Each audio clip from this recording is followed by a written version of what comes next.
বিসমিল্লাহির রহমানির রহিম।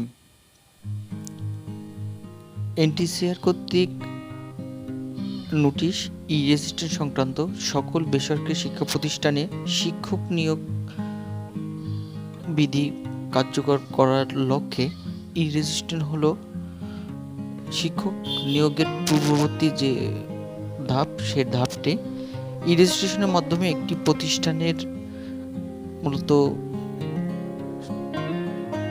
কোন ক্যাটাগরি, কোন এরিয়া এবং প্রতিষ্ঠান প্রধান এবং সভাপতির বিভিন্ন ডাটা এন্ট্রি করা হয়। আজকের এই ভিডিওর মাধ্যমে ই-রেজিস্ট্রেশন করার সহজ যে পদ্ধতি, সে পদ্ধতি নিয়ে আলোচনা করব। আমরা একটু দেখি ই-রেজিস্ট্রেশন যখন কার্য সম্পন্ন করতে হবে, তখন আমরা প্রথমে যে কাজগুলো করব, ই-রেজিস্ট্রেশন তথ্য হালনাগাদের প্রয়োজনীয় কাগজপত্র আমরা একটু দেখতে পাচ্ছি।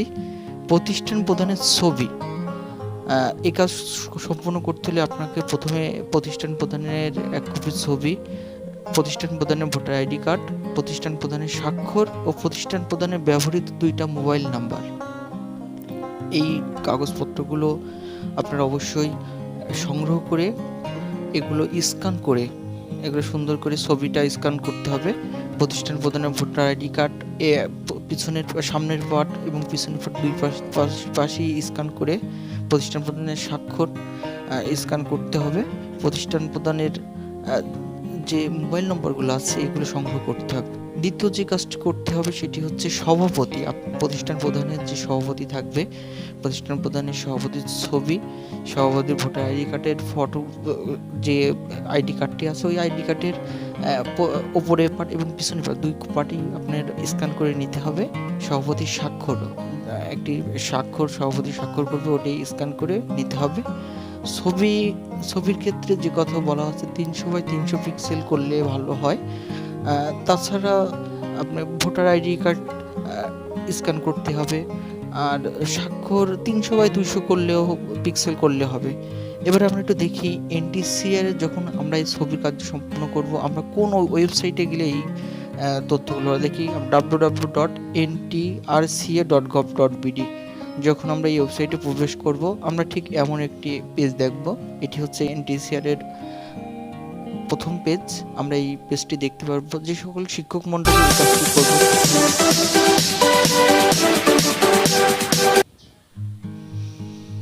এবার আমরা দেখি ওই পেজের নিচের অংশে, ওই পেজের নিচের অংশে একটু দেখি আমাদের ই-রেজিস্ট্রেশন নামে একটি ঘর আছে। দেখব আমরা যখন পেজে ঢোকার পরে ই-রেজিস্ট্রেশন বিজ্ঞপ্তি, ই-রেজিস্ট্রেশন নির্দেশিকা আর ই-রেজিস্ট্রেশন হালনাগাদ। আমরা এই ই-রেজিস্ট্রেশন হালনাগাদে ক্লিক করব। ই-রেজিস্ট্রেশন হালনাগাদে ক্লিক করার পরে আমরা ঠিক এই রেজিস্ট্রেশন কথা আসবে। যারা এই রেজিস্ট্রেশন হালনাগাদ করবে সেক্ষেত্রে হচ্ছে এই রেজিস্ট্রেশন আসবে। রেজিস্ট্রেশন পরে যখনই ক্লিক করা হবে ঠিক এমন একটা অপশন আসবে। এখানে ইনস্টিটিউট, আমি ইনস্টিটিউট সেকশন, এখানে আমাদের ক্লিক করতে হবে। আমরা এই কাজটি মূলত হচ্ছে নির্ভুলভাবে করতে হবে প্রত্যেক প্রতিষ্ঠানের।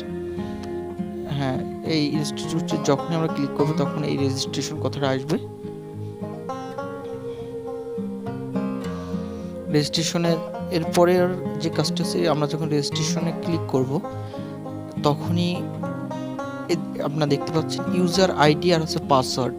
এই ইউজার আইডি আর পাসওয়ার্ড হচ্ছে প্রতিষ্ঠান প্রধানের মোবাইল নাম্বারে এনটিসিআর কর্তৃক যে আইডিটি মূলত হচ্ছে প্রতিষ্ঠানের যে ইন নম্বর সেটাই থাকে, আর হচ্ছে পাসওয়ার্ডটি প্রতিষ্ঠান প্রধান এনটিসিআর কর্তৃক প্রেরিত যে পাসওয়ার্ড প্রত্যেক প্রতিষ্ঠানের মোবাইল নাম্বারে এই নাম্বারটি আছে। যদি কোনো কারোর যদি এই নাম্বারটি না থাকে সেক্ষেত্রে উপজেলা অফিসে, শিক্ষা অফিসে যোগাযোগ করতে হবে।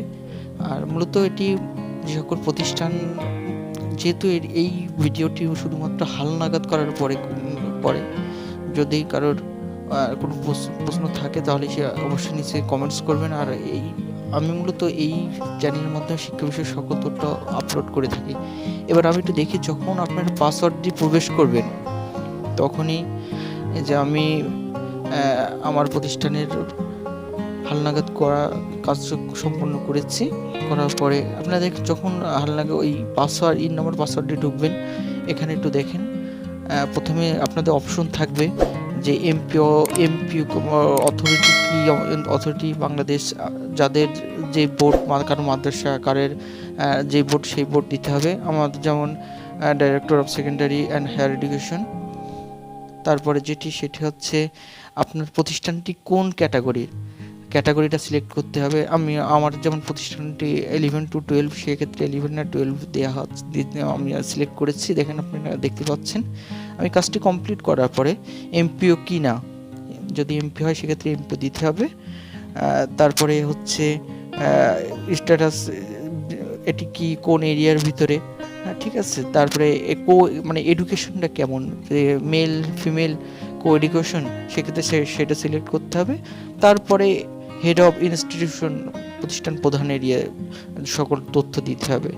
এখানে আমি তো প্রথমেই যখন বললাম যে হালনাগাদ তথ্য কাজ সম্পূর্ণ করতে হলে আপনাদের প্রথমে এই যে সকল কাজ করতে হবে, এখানে দেখেন অধ্যক্ষ এবং সভাপতি প্রত্যেকের একই তথ্য পূরণ করতে হবে। প্রথমে হচ্ছে নাম, আপনাদের নামটা লিখে দেবেন। ডেট অফ বার্থ, যেটি ভোটার আইডি কার্ড নিয়ে আপনার কাজটি সম্পন্ন করতে পারবেন। পার্মানেন্ট অ্যাড্রেস দিবেন। ছবিটা আমি তো আগেই বলে দিচ্ছি যে ছবিগুলো সংগ্রহ করে স্ক্যান করে নেবেন। ভোটার আইডি কার্ড, সিগনেচার, তারপরে ভোটার আইডি কার্ডের পরে আপনার আইডি কার্ডের আপনার দুইটা পার্টি আপনাদের লাগবে। প্রথম উপরের পার্ট এবং সেকেন্ড যে পার্ট, দুইটা পার্টি।